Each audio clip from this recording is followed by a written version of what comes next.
Hello বন্ধুরা, তোমরা কেমন আছো? আমি ভালো আছি, আশা করি তোমরাও ভালো আছো। কেয়া লাইফস্টাইল ব্লগে তোমাদেরকে স্বাগত। তো সকালবেলায় ঘুম থেকে উঠে স্নান করে আমি ঠাকুর ঘরে চলে এসেছি। ঠাকুরের পুজোর ডালাটা, ফুলের ডালাটাও সাজানো হয়ে গেছে, দেখতেই পাচ্ছ তোমরা। তো তারপরে এদিকে ফুলটা তুলেছিলাম, তো একটু ভিডিও করেছিলাম, সেটাই তোমাদের সাথে শেয়ার করলাম। দেখতে পাচ্ছ পুরো নীলকণ্ঠ গাছে ভরে আছে, জবা গাছের মধ্যে। এটা আগেও দেখিয়েছিলাম তোমাদেরকে, তো সেইটা আমার বোন ভিডিও করে দিয়েছিল, ওটাই আমি ভিডিওটা পোস্ট করলাম। ফুলমূল সব তুলে কমপ্লিট হয়ে গেছে। তো তোমাদেরকে একটা জিনিস দেখাচ্ছি, দেখো আমাদের বাড়িতে ধোত্রা গাছ আছে, দেখো তিনটে। তো তোমার এই ধোত্রা ফুলগুলো খুব সুন্দর, তো একজন আমাকে এনে দিয়েছিল, তো গাছটা পুঁতেছি, তো হয়ে গেছে, দেখতে পাচ্ছ খুব সুন্দর। তাই এইগুলো সিঙ্গেল, এগুলো একটাই হয়, আর এইগুলো তিনটে হয়। তো এটা খুব একটা ফোটে না, খুব কম ফোটে, তো সেই কারণে দুই একটা করে ফোটে, তো ঠাকুরকে দিতে পারি। সোমবার মঙ্গলবার করে ফোটে। তো তারপরে আমি এদিকে ঠাকুরের ভোগ নিবেদন করার জন্য আজকে মিষ্টি দেব, তো সন্দেশ দেবো, তো ডালা সাজিয়ে নিচ্ছি মাকে দেওয়ার জন্য। তো আজকে সন্দেশ দিয়ে মাকে ভোগ দেব। তারপরে এদিকে তোমার ঠাকুরের জন্য দুধ কলা নিবেদন করব, সেই জন্য সেটা আমার নেওয়া হয়ে গেছে। তো এদিকে তারপরে গোপাল সোনাকে ঘুম থেকে উঠিয়ে স্নান করিয়ে রেডি করে নিয়েছি, জামা প্যান্ট পরানো হয়ে গেছে, দেখতেই পাচ্ছ রেডি হয়ে গেছে, পুজো দেবো। তো তোমার তারপরে দুপুরের খাওয়া দাওয়া করে ঘুমটুম দিয়ে তারপরে এদিকে আমি বেরোবো বলে রেডি হচ্ছি। তো রেডি হয়ে গেছি, আমি যাচ্ছি একটা গঙ্গার পাড়ে যাচ্ছি। আজকে গঙ্গার পাড়ে যাচ্ছি। গঙ্গার পাড়টা এত হাওয়া, দেখতেই পাচ্ছ, বুঝতেই পারছো, খুব সুন্দর হাওয়া।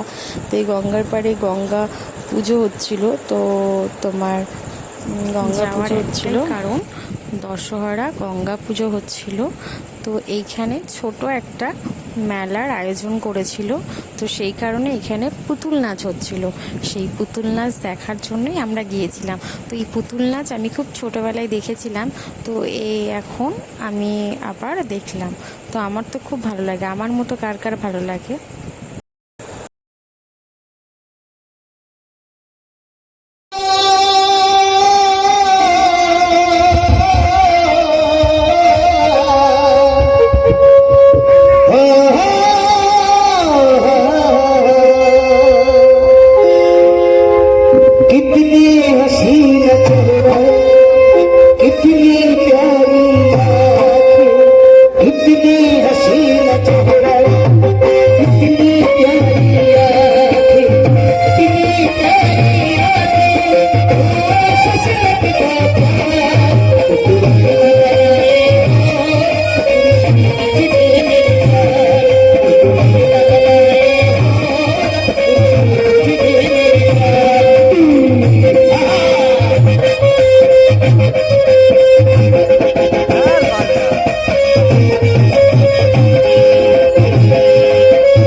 কি অসভ্য মেয়ে ছানা রে, আমাকে ধাক্কা মেরে দিয়েছে রে ভাই।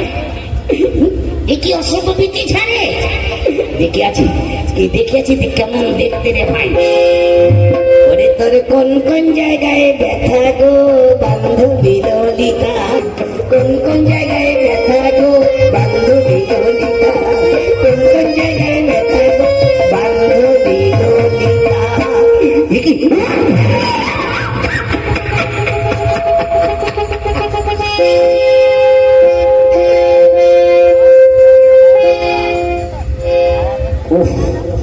কিরে ভাই, কোন দোকানে চাল খাচ্ছি গো, ব্যাপারটা কি চেহারা রে, মনে হচ্ছে টাকসা পেয়ারা গো। কে গো বাবা, বলি বলি দিদি মানে কি হলো বলো? বলি বাবা, বলছি বেলুন নয়, বলেছি বলুন। হ্যাঁ, তোমার নাম কি গো? আমার নাম? হ্যাঁ বলে বলো। আমার নাম চুমকি চৌধুরী। হ্যাঁ, চুমকি চৌধুরী।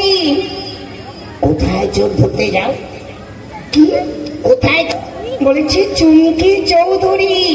ও তুমি ঘুমিয়ে ঘুমিয়ে চোর ধরো? বলেছি আমার নাম চুমকি চৌধুরী। ও ভালো ভালো, সুন্দর নাম গো। যাক, তা আজকে কি পালা হবে গো? আমি বলতে পারছি না, সঙ্গে আমার দিদি আছে, সে তো বলতে পারে। বেশ বেশ, তা তোমার দিদিকে ডাকলা একবার, দেখি কেমন দেখতে। আচ্ছা বসুন, ডাকছি। দিদি, দিদি, এ দিদি। কেন রে? এখানে ঠিক ভদ্র ডাকছি, বসতে বস, এক্ষুনি আসছি।